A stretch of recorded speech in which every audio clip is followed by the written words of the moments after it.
La nouvelle a fait l'effet d'un coup de tonnerre ce jeudi. Le tribunal supérieur de justice de Madrid a invalidé les mesures de confinement partiel en place depuis vendredi dernier, jugeant qu'elles ne respectaient pas les droits et les libertés fondamentales des 4,5 millions de personnes concernées. Un motif approuvé par la présidente de la région de Madrid. El Tribunal Superior de Justicia de Madrid no ha ratificado las medidas que afectaban a la... Le virus ne s'est pas envolé, il est toujours parmi nous. Mais nous voulons stopper les tergiversations. Il faut que le gouvernement aide la région de Madrid.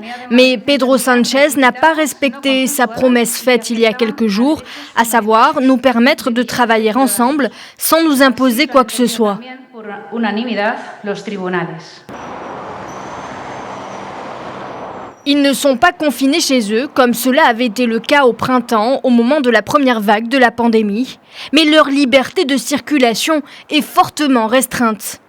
L'objectif est de briser la chaîne de contamination afin de freiner la hausse vertigineuse du nombre des cas de Covid-19 dans la région de Madrid, l'une des capitales européennes les plus touchées par cette maladie, avec près de 600 cas pour 100 000 habitants sur les 14 derniers jours.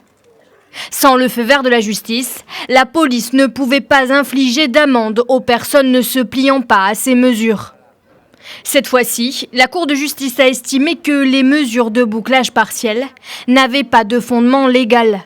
Cette décision vient encore aggraver le chaos politique dans lequel se déroule depuis plusieurs semaines la lutte contre la pandémie à Madrid. Le nombre des cas connus de Covid-19 a dépassé cette semaine les 800 000 en Espagne, qui compte plus de 32 000 morts et est l'un des pays de l'Union européenne ayant le plus grand nombre de cas par rapport à sa population.